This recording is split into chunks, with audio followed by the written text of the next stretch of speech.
নমস্কার বন্ধুরা, আশা করছি সকলে ভালোই আছেন। বং কিচেন নতুন একটা রেসিপিতে আপনাদের স্বাগত জানাই। আমি যে রেসিপিটি করব সেটি দেখলেই যে কোনো মানুষের জিভে জল চলে আসবে। তার জন্য আমি নিয়েছি মোটা মোটা ধরনের 3-4টে ধনেপাতার আঁটি। সেইগুলোকে আমি গোড়াগুলো পুরো পরিষ্কার করে কেটে ফেলে একদম হাফ হাফ করে কেটে ধুয়ে পরিষ্কার করে, কারণ অনেক বালি থাকে, একটা ঝুড়ির মধ্যে নিয়ে নেব আর কিছুক্ষণ শুকিয়ে নেব রোদে, তাহলে জলটা মজে আসবে।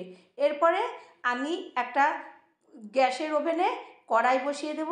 কড়াইয়ের মধ্যে দিয়ে দেব তেল। সর্ষের তেলে এই রান্নাটা তৈরি হবে পুরোটাই, কারণ এটা আচার তৈরি হবে। এরপরে ওই তেলের মধ্যে আমি এই ধনেপাতাগুলোকে সমস্ত দিয়ে দেব। তারপরে ধনেপাতাগুলো ভালো করে নাড়াচাড়া করে দেব যতক্ষণ না মজে একদম শুকিয়ে আসে। তা আমি রেসিপিটা কিভাবে করব শেষ পর্যন্ত আপনাদের না দেখলে একদমই বুঝতে পারবেন না। চ্যানেলটি সাবস্ক্রাইব না করলে সাবস্ক্রাইব করবেন, লাইক শেয়ার কমেন্ট করবেন, পাশে থাকা বেল বাটনটি টিপেন, তাহলে যে কোনো রেসিপি আপনাদের কাছে আগে পৌঁছাবে। এরপরে যখন একদম মজে শুকিয়ে আসবে, তারপরে আমি দেখব ওটাকে একটা থালার মধ্যে তুলে নেব। তো আমরা তো ধনেপাতা দিয়ে অনেক কিছু করে থাকি, একদিন হলে এরকম একটা চাটনি বা আচার করবেন, দেখবেন ছোট বড় সকলে এটা ভাত, পরোটা, রুটি, যে কোনো ফ্রাইড রাইস, পোলাও, যে কোনো কিছু দিয়ে, বিরিয়ানি দিয়েও এগুলো খাওয়া যায়। তো এইগুলো একবার করলেও আপনি বারবার বয়মের মধ্যে রেখে দেবেন এবং বারবার এটাকে খেতে পারবেন। এরপরে আমি এটাকে ফ্যানের তলায় রেখে ঠান্ডা করে নেব। ঠান্ডা হয়ে গেলে আমি একটা মিক্সিং জারে এটাকে ভরে নেব। ভরে আমি একটা মিহি পেস্ট তৈরি করব। এর মধ্যে এখন আমি কিছুই দেব না। তারপরে আমি এই পেস্টটা তৈরি করতে থাকবো।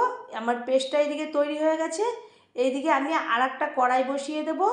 এরপর আমি অ্যালুমিনিয়ামের কড়াইতে, কারণ এটাকে ভালো করে আমার নাড়াচাড়া করতে হবে। এরপরে দিয়ে দিলাম প্রায় আমি 150 গ্রামের মতো সর্ষের তেল। সর্ষের তেল দিয়ে আমি প্রায় 8-10টা শুকনো লঙ্কা হাফ হাফ করে নিয়েছি, আর নিয়েছি 5 ফোড়ন, আর রসুন দিলাম প্রায় 30-35 কোয়া। এরপরে দিয়ে ভালো করে তেলের মধ্যে, কারণ এখানে যত তেল বেশি হবে রান্নাটা তত সুন্দর হবে, যেহেতু এটা আচার হবে। এরপরে দিয়ে দিলাম আমি প্রায় 2 টেবিল চামচের মতন আমি আদা বাটা দিয়ে দিলাম। আদাটা দিলে হজম করতে সুবিধা হবে, কারণ এখানে ধনেপাতা রসুন আছে। গ্যাসের যদি কারোর প্রবলেম থাকে কিন্তু আদাটা হজম করিয়ে দেবে। এরপরে আমি 2 চামচি দিয়ে দিলাম লবণ, 3 চামচি 4 চামচির মতো দিয়ে দিলাম লঙ্কার গুঁড়ো, 2 চামচির মতো দিয়ে দিলাম হলুদের গুঁড়ো। সমস্ত কিছু আমি দিয়ে আবারও ভালো করে ওই তেল মশলার মধ্যে আমি কষিয়ে নেব। যখন দেখব ওটা কষে গেছে, একটু দানা দানা ভাব এসে গেছে, ততক্ষণ পর্যন্ত গ্যাসটাকে আমি একটু কমিয়ে দেব।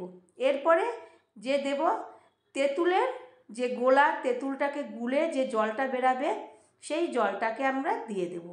ওটা দিলেই টক ভাবটা আসবে। তো ভালো করে কাছিয়ে আমি ওর মধ্যে ওই তেঁতুলের গোলা জলটাকে দিয়ে দেব, দানাগুলোকে ফেলে দেব।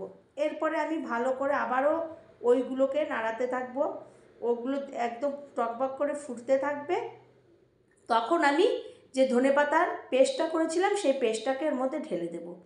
ঢেলে আবারও আমি ভালো করে নাড়তে থাকবো সমস্ত কিছুর সঙ্গে। তো বন্ধুরা, এরকম একটা শীত থাকতে থাকতে আর ধনেপাতা যখন একটু দাম কমে আসবে, তখন এরকম আচার বা চাটনি আপনি বানিয়ে সারা বছরের জন্য সংরক্ষণ করতে পারবেন। যখন ইচ্ছা হবে তখন একটু একটু করে বার করে ভাত, রুটি, পরোটা যে কোনো কিছু দিয়েই খেতে পারবেন। তারপরে ওর মধ্যে আমি যখন একদম শুকিয়ে আসবে ওর মধ্যে একটু ভিনিগার দিতে হবে। আর লাস্টে তো সর্ষের তেল দিতেই হবে, কারণ আমি এতটা পরিমাণ সর্ষের তেল দেওয়ার পরে ওটা পুরো টেনে নিয়েছে। তো তারপরে আমি ভালো করে নাড়তে থাকবো। নাড়তে নাড়তে একদম শুকিয়ে আসবে পর্যন্ত, তখন আমি দিয়ে দেব ভিনিগার। ভিনিগারটা দিলে অনেক দিন পর্যন্ত সংরক্ষণ করা যাবে। এরপরে ভিনিগারটা দিয়ে আবারও ভালো করে আমি নাড়াচাড়া করে একদম শুকনো করে নেব। আর যেহেতু রসুন আছে, ফ্লেভারটাও সুন্দর আসবে। আর লঙ্কাগুলোকে আমি হাফ হাফ করে দিয়েছি, ঝাল একটু যারা বাচ্চারা খাবে তারা লঙ্কাগুলো ফেলেও খেতে পারবে। এরপরে যখন একদম শুকনো হয়ে আসবে আমি তখন একটা প্লেটের মধ্যে তুলে নেব। তো বন্ধুরা, আমি এই রেসিপিটা কিভাবে করলাম আপনারা একবার হলেও বাড়িতে করবেন। এরপরে আমি ওর মধ্যে একদম সর্ষের তেল দিয়ে দেব, দিয়ে আমি অনেক দিন পর্যন্ত রেখে দেব। যদি আমার এই রেসিপিটা ভালো লাগে, আবারও কোনো রেসিপিতে দেখা হবে। ধন্যবাদ।